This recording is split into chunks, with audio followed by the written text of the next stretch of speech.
All right, we are back for MDG Games, MacArthur's War. Unlike most Korean War games, it brings in the scope of the entire world, and we've actually gotten there. It is now the Communist May 51 turn. We've already done their escalation phase, but let's talk about the setup here real quick. Chinese Communists declared a stalemate, so it meant that the UN had to take a victory point on the hex, which they did last time successfully. So the stalemate is deactivated. They tried to do insurance here. The Marines invaded here, but actually they got the worst roll they could get, a 6, and got a partial exchange. And the Marines were actually repulsed. So they didn't take this port, but they were able to take this port at lower odds, just got a better die roll. And now suddenly all these units are in supply. So kind of frustrating for the communists here. Going to be hard to take it back if they're out of supply and these are in. They could nuke this hex, we'll see. But went ahead in the last recording and said, let's just go ahead and do the communist escalation phase and see if they succeed in escalating. And just as proof, here's a die roll. This is a save game from the very end, and they rolled a 6. So guess what? We have global war, European conflict, which changes everything because when you look at the game charts here, this is an all the money kind of stuff. UN victory, communist victory, period. Victory points don't matter anymore. So changes everything. So now we are in the communist phase. They could try and take this back. They could nuke it. But there's more exciting things that are about to happen here. So there's no escalation phase. We're at global war.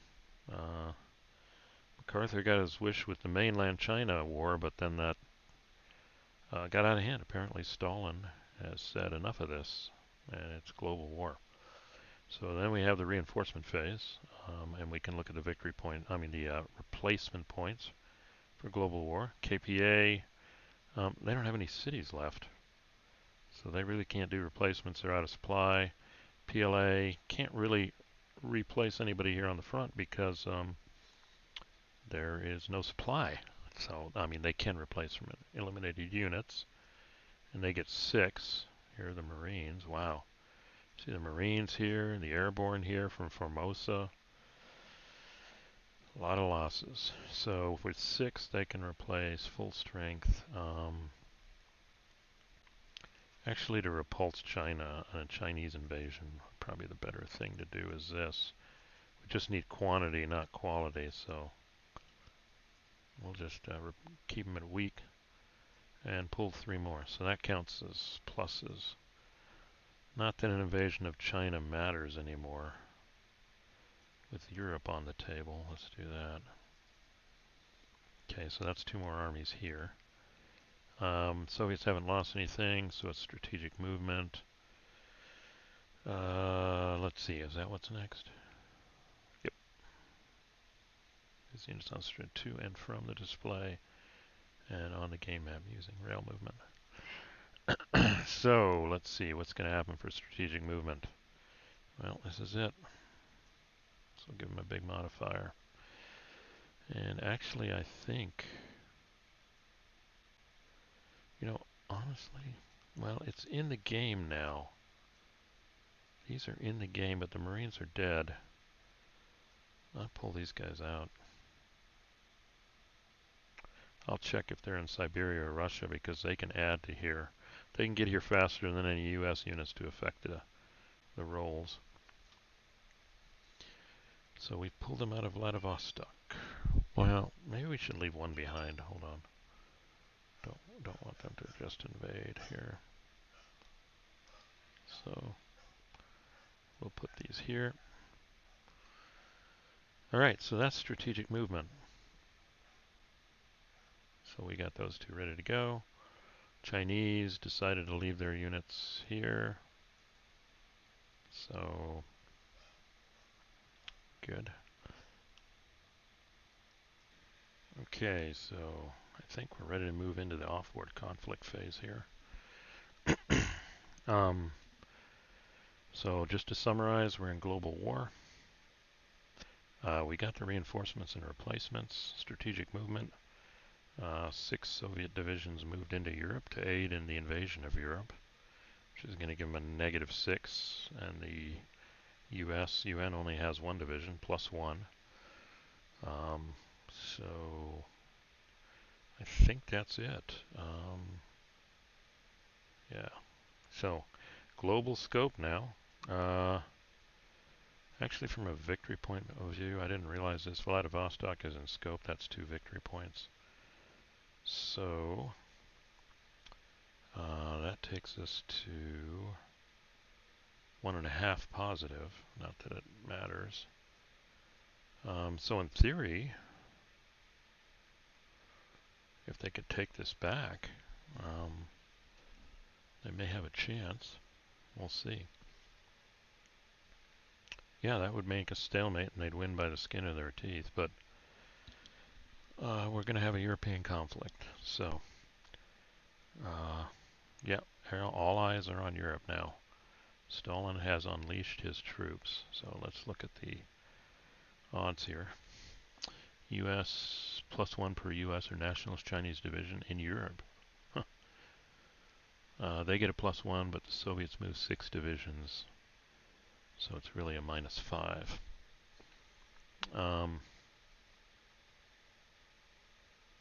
Wow, 2 ways we could go here.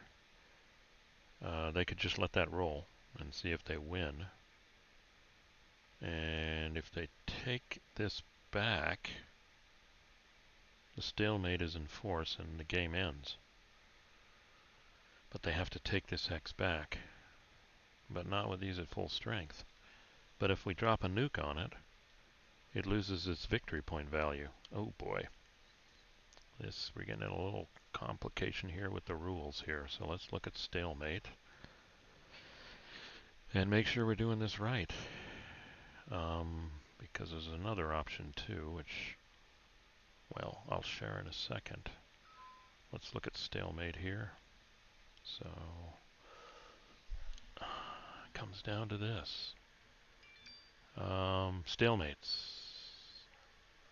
Accepts the stalemate and misproves the stalemate does not exist. To prove it doesn't exist, challenger must gain at least 1 victory point in the next 2 turns. Victory point losses due to escalatory actions or collateral damage do not count. If the challenged player captures a victory point, the game continues. If the player does not capture a victory point, the game ends. Escalating to the next level also constitutes an active situation and thus a continuation. Well, I think that got taken off the table when they escalated. No, wait, the Chinese did it. But they got the victory point. I wonder if that counts even if they don't retake it. Well, we'll see. One stalemate per thing. Yeah, it's an interesting argument. If I take the victory point, and hopefully somebody listening can answer this for me, you know who you are. I've taken it, but if they retake it in the same turn, does that not count as a stalemate? And the Chinese escalated, the communists, not the UN, so that doesn't count as an escalation for the stalemate here. So, you know, if I wanted to retake this, I would drop an atomic bomb on it, put them out of supply, and then attack and see, although the odds won't be good. All right, so that's one option, but looking at our situation here in Europe, there's another one. Get -1 for every atomic bomb. We could go for all the money and just drop a bunch of atomic bombs and hope we roll less than a, let's see how many they got. I think they got over 20. So they could, yeah, they got 20 something. So if they drop 20 atomic bombs, they get a -2. That's a -7. So if you roll a 7 or lower on 2d6, Europe is overrun. But also 20 atomic bombs on Europe. Okay. Okay, well, let's just see. Stalin wants to end it. We're going to drop to 20 atomic bombs. We've got the -7. -7 on the European conflict. So, guess what? Well, just like the UN got lucky on their role here in the last phase and they took this to stop the stalemate, the Marines were repulsed. And if they hadn't taken this hex, the game would have been over with a small communist victory. But no, they took the port. And because they took the port, I think Stalin said enough of this, because Formosa they were building up to invade nationalist China. Stalin had already prepositioned his units, and Stalin just said, we're going for it. So that's what it is. And Stalin has no qualms about dropping 20 atomic bombs in this case, which, if we look at the collateral damage, gives a -40 victory points for both sides. So victory points are irrelevant. Yep, they're really irrelevant now. Let's do that. And yeah, this bare lead of 1.5 now turns into negative. Nobody wins here. 38.5. I'll just say 37. Doesn't matter anymore. So big negatives there. So actually, once we start getting back and forth a lot, this game boils down to this die roll. And there's a -7. So here it is. Will Stalin win? And the roll is, wow. That's it. 7 minus 7 is 0. So chain of events here. Yeah. Let's go. Now we've gone beyond what happened historically. And yeah, the Chinese invaded Formosa. Didn't pull it off. Could have been a big 50 victory points there. And the UN response was cutting off all their frontline units with atomic bombs here. So then the Chinese attempted to declare a stalemate because they had a slight victory point lead. And then the UN in response had to take a victory point hex. They failed here. This was the one they probably would have taken with no real chance of a counterattack, but ironically they failed here, but the lower odds they succeeded here. And because of that, the game was going to go on. And because Formosa had failed, I could see the US and nationalist Chinese building up to invade China. That would have been interesting. But I think at this point, Stalin said enough of this. I mean, Soviet bombers delivered these bombs. They started getting involved, and that was kind of a response to the UN bombing China. So the Soviets came in and bombed and returned the favor on supply. But with this still driving here, Stalin said enough. He had moved his units that were in Siberia to actually, instead of coming in here to fight the war, which would have been hard with all the atomic weapons going, he just said, this is my opportunity. Actually, yeah, he would have done that because the U.S. The U.S. reinforcements that potentially could have gone to Europe because of the Formosa invasion had to go and deal with that, which Stalin leveraged as a distraction to then take all of Europe with 20 atomic bombs. It looks like, yeah, with that roll of 7, he needed those 20 atomic bombs. What would have happened instead with a 7 minus 5 is 2? They would have gotten to Paris. Holy smoke. They would have captured Paris, and that would have had a -5 and reinforcements coming. It would have continued, but Stalin went for the shock effect, used 20 atomic bombs plus the in-present units, and was able to take it. Here we have 6, we have a 5, but then it goes to -7, And 7 minus 7 is 0. So, it is a communist victory, but, you know, actually this game doesn't go further than this. That's the end right there. But, in a feat of anger, there was still 200 atomic bombs that Truman had, I believe. This game won't simulate, but would he have then, in response to atomic bombs on Europe and Russian forces overrunning Europe, would he have escalated and just started dropping bombs everywhere? Because the Russians were out of bombs. They had 8 left. So that answer, it doesn't answer, but it seems like a similar end to NATO 61 series here, driving home the logic that don't use atomic weapons, don't use nuclear weapons. The genie is so hard to keep in the bottle. Even this one. You know, this potentially would have escalated further.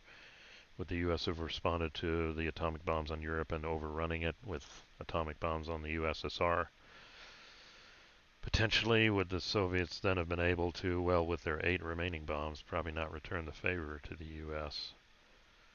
So in that case, a global strategic nuclear exchange, the U.S. probably would have won, but wow, it would have been worth it. Ideally, what should have happened was, if the U.S. had failed in both places, the stalemate would have stuck, and the communists would have had a bare victory. Half a point, a point and a half maybe. But no, the Chinese communist response to this preventing the stalemate was to escalate. And any of this could have changed with the escalation roll or whatever, but I guess there's a lesson here. Again, just like NATO 61, atomic and nuclear weapons aren't worth it. There's no way to keep the genie in the bottle. So here we are. This brings us to an end. So this has been interesting. That's what I like about this game. I mean, there is a good back and forth on the Korean Peninsula. There is some battle there, but that's not the focus of this game. Just the combat on the Korean Peninsula, like a lot of Korean War, which are good too, you know, games. But I think what makes this game unique is it brings in the global perspective, and it gives you the option to explore if MacArthur or Stalin, for example, or the Chinese decided to escalate beyond what happened. You know, before the escalation, the UN didn't go running up here and get exposed, and the Koreans come back, but they were able to kind of lock down the peninsula at this smallest point. But then everything changed when the Chinese invaded Formosa. That changed the scope and actually changed what the U.S. would do with strategic reserves. They went to save Formosa instead of being ready to help Europe. And in this case, and then, yeah, they were more willing to use atomic weapons. But at this point in time, apparently, well, this game, the Soviets had enough atomic weapons to respond in kind here. And then we tried for the stalemate, but then the UN, maybe they should have gone for it. Maybe in real life that's what would have happened. But just playing the game from a victory point of view, the UN had to get those victory points. And then the communists were able to, Stalin was able, well, was convinced to take the shot at Europe, which he did with a large part of his arsenal. Perhaps the UN was surprised by how many atomic weapons. I mean, I rolled the max number, 36. So, interesting. This could have gone so many different ways, but yeah, this ended with, well, who knows what would have happened after that. That would have been another roll if it escalated to trying decapitating the Soviet Union following their successful invasion of Europe. So, interesting game. Could have gone so many different ways. Allows you to explore different situations beyond just the Korean Peninsula, which in itself can be interesting, like other games cover, but this brought in the strategic dimension.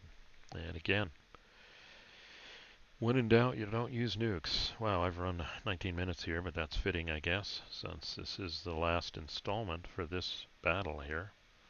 So what am I going to do next? I don't know. I've got some stuff on the plate. Actually, there's a Compass game out here that covers global war on both Europe and North Korea. I think it's Stalin's War, Compass Games. I may take a look at that. But I also have Case Guild from Compass Games, Paper Wars, latest issue. I've got that in the hopper. I am almost done with the Vassal mod, the draft one, until they come out with an official one, so I can potentially try that out. And I'm also still exploring another alternate history, 1945, Western Allies Operation Unthinkable, on another thread too. So yeah, this has been interesting. Something to come back and explore those dimensions beyond what was the traditional Korean War.